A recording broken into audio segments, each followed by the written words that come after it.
What's the best episode of Steins Gate? A lot of people say 23, and while it's obviously amazing, I feel like that's just because it's the big payoff at the end. This, in my professional opinion, is the best episode.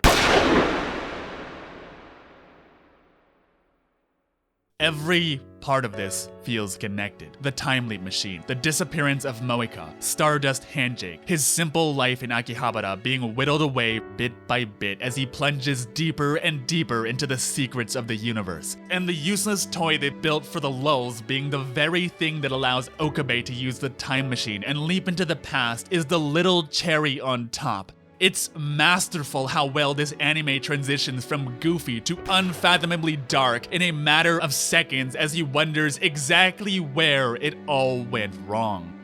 And as Kurisu gets shot and the OP plays, it just hits different. It just hits different, okay? Oh my god, look at this. Look at it. Does this not hit different? Fuck. Oh my god. All this stuff about time and fate, it all falls into place here. It isn't about the universe. It isn't about some world-shattering conspiracy. It's to save his best friend. It's the utter simplicity of the plot that's why it's so good. That's why we've been talking about sandwiches and juice and trading cards and shit. All of it is to make it not just as real as possible, but as mundane as possible. Because that's what's important. That's the price Okabe pays for the time machine. So I love that it just pulls back from all of this and goes back to when Mayuri's grandmother died. It's not just extremely good pacing, although it is, obviously. It's because this is what Steins Gate is about.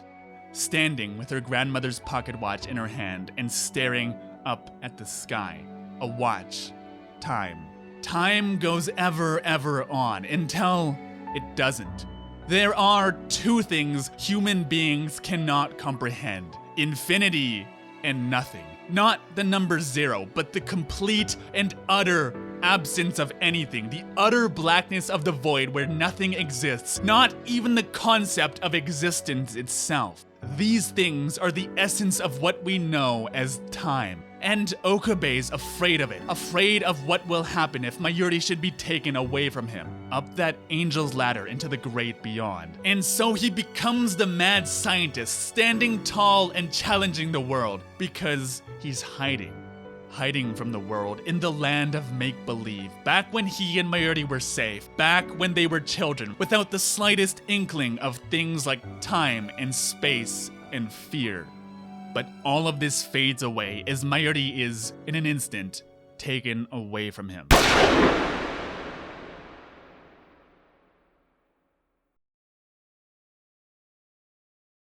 He comes to, standing in a pool of his own sweat as the hourglass ticks away. Who keeps putting it there?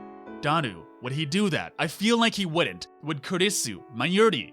Maybe. It almost feels like the universe itself speaking to him. Just like Mayuri here, it's something completely inexplicable, yet it doesn't feel out of place. Putting down the hourglass, Okabe races around searching for Mayuri, and the world seems almost completely still. How could it not? Violently turning upside down and slamming on the brakes as he lurches into the past. It's quiet, but it's too quiet. Again and again, he runs into the same red light, the opposite of the frantic insanity he found a mere few hours ago. A few hours from now.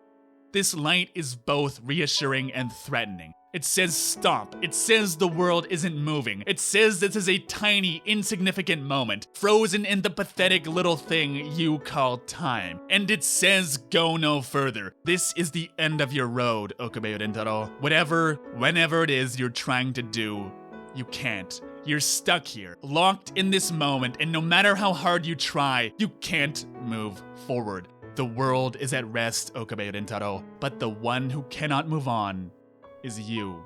But no matter how violently still the world is, Okabe's mind races on and on and on until the moment Kurisu calls him. 今日はもう解散だと言っただろう。早く帰っ。端的に答えて。あんた、未来からタイムリープしてきたんじゃない。The voice messages Mayuri and Ferris leave on their phones are a reminder that everything is right, but not right at the same time. They're not just normal, they're an unchanging constant, unaffected by this little loop he's trapped himself in. にゃんにゃん。フェリスは今今電話に出られないにゃ。ご用の方は。They're yet another reminder that this all exists in the ordinary. All of this is part of Okabe Rentoro's precious little life. But Kurisu's phone call isn't. She knows something big, something unfathomably horrible must have happened for him to actually have used the time leap machine. But her voice is so calm, so rational, and hearing it, Okabe calms down just a bit. He wouldn't be able to do it without Kurisu. He wouldn't be able to do any of it without Kurisu. Even here, with just this little phone call, she's able to lift him up to higher and higher places. 岡部、なんだ変なことはしないでね。分かってる Every time, across every world line, she's there for him. He promises to solve her problems, but she's the one that solves his. どうしたのよ。話って何？助けてくれ Welcome back, by the way, to my series analyzing in depth literally every single episode of Steins Gate. If this is something you're into, do me a favor and step on the like button. I want to draw your attention to something you might have missed here. Every time he fails, every time the universe works against him, nothing that happens is spontaneous. What is his conversation with Suzuha about? ねえ、お茶の水ってどっち？苗が買い物行くから送ってかなきゃなんだけど。道なら交番で聞け She's looking for Nae, who shows up later in the subway. When he gets kidnapped and brought to the lab, this is the alley where they ran Mayuri over. Kidnapping or not, they were always here at this exact time. So when he ran here with Mayuri, this is how she died. Nothing that happens, nothing that goes wrong comes out of nowhere. It's all predetermined. It's not that the world reconstructs itself around the choices he's going to make. It's that every single choice he could make has already been accounted for. He can't run, not because there's nowhere to run to, but because he can only choose to run to dead ends. No matter how many times he runs, the answer is always the same. Because suddenly, he is no longer the hero. He is the princess locked in the Tower of Time, needing someone to save him. Mayuri is the one chasing Okabe through each world line because he's trying to save her, but he's the one that's lost. He's the one that needs saving. His body may be immortal in these 48 hours, but his soul becomes more and more lost every time he leaps. Mayuri says they're going to die here, but also 70 million years from now in Akihabara because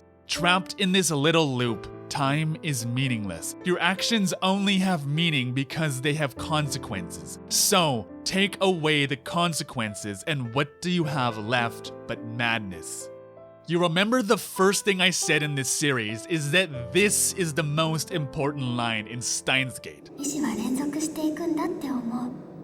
だから、大丈夫だよ。おかりー。 No, wait. That's not right. This? これは抗える者たちに対する神からの最後通告と言えよおかりん。 Right. Okabe stands over the edge of infinity, and it's Mayuri that brings him back from it. I said that Mayuri is the single most important character in the story because she's what keeps Okabe grounded, and this is what I mean. The plot keeps getting away from itself with these high concepts of time and fate in the universe, and it's Mayuri that keeps the story grounded. They shouldn't have gone this far, and Mayuri knows it. Again and again and again, it's Mayuri that brings this story back down to earth. Because this story isn't about the universe, it's about the ordinary, it's about the mundane. It's about this, a bunch of weeaboos hanging out and playing board games and doing cosplay and eating. Why did I eat more of this? However funny this joke was not worth it. Oh my god. Oh my god.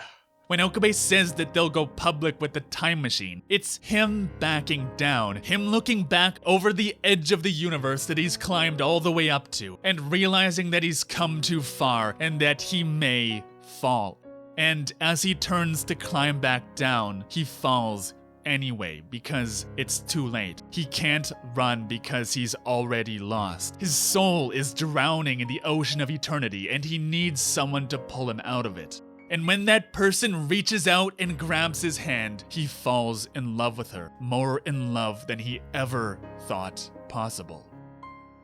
Sometimes I look back on my favorite anime and I realize that I'll never, ever be able to experience it for the first time again, and I feel sad, like a piece of magic has disappeared from my world. But then I realized that even if I could Eternal Sunshine my memories of Steins Gate, there's no way in hell I would do that because every time I watch it, I find something I missed before. Every time I look, I find a little more magic and I love it just a little bit more. As always, thank you so much for your time, friends, and I will see you next week.